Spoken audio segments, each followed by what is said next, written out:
Hello, and how's everyone doing today? So for today's project, we're working on the Scx24 fleet, and I have got a lot of stuff to add on to these vehicles, but we're starting off with the inner fenders. I mean, I have piles and piles and piles of parts to put on these little guys. Working on it a little bit at a time. But to get it started, we're going to go with these CC hand inner fenders, and we're installing these on the C10. These are exclusively sold through RC four-wheel drive, and it is an inner fender set. It's pretty nice quality plastic, and a slider set that can only be used if you buy their inner fenders.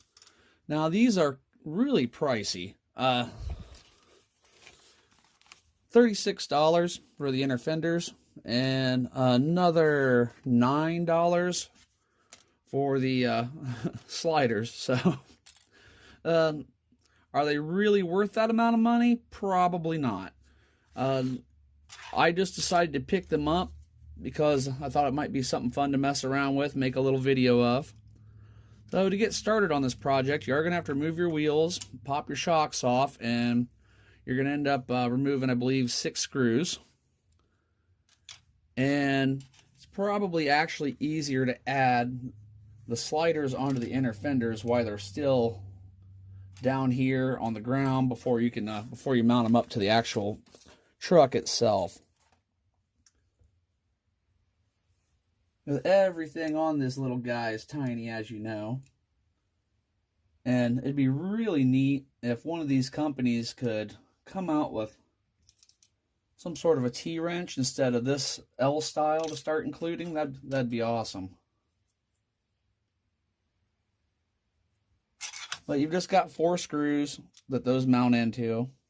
Like I said, they're really tiny, so it's really kind of hard to work with. I'll just put 1 screw in there to give you the idea, and I'll put the rest in off camera.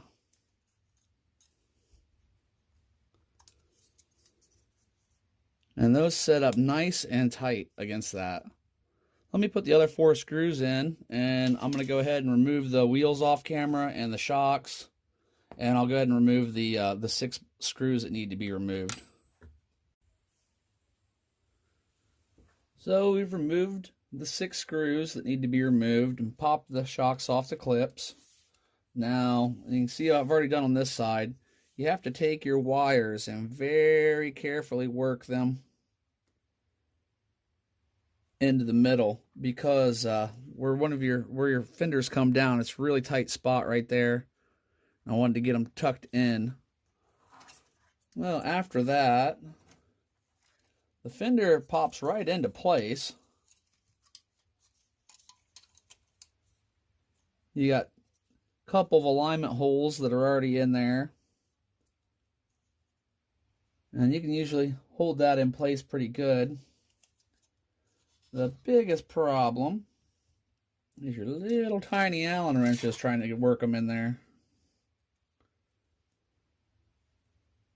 But if you can get one set to hold the others in place, you're doing pretty good.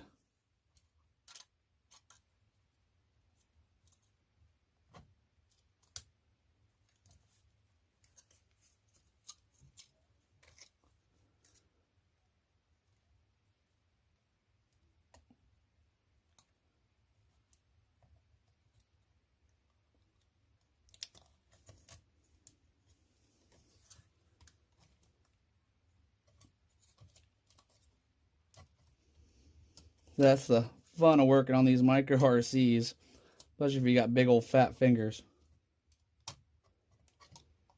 There we go. We got one set in place.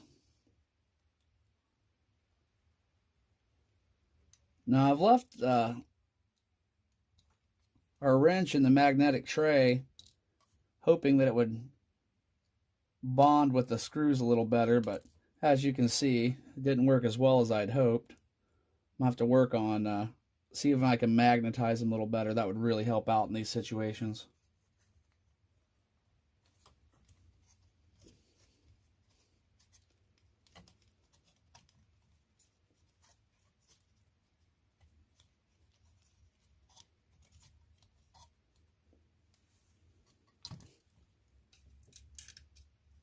go. And that's enough to hold it in place for now, so you can see how the installation goes. And afterwards, you would pop your shocks back into place. I don't want to bore you with putting the other screws in, but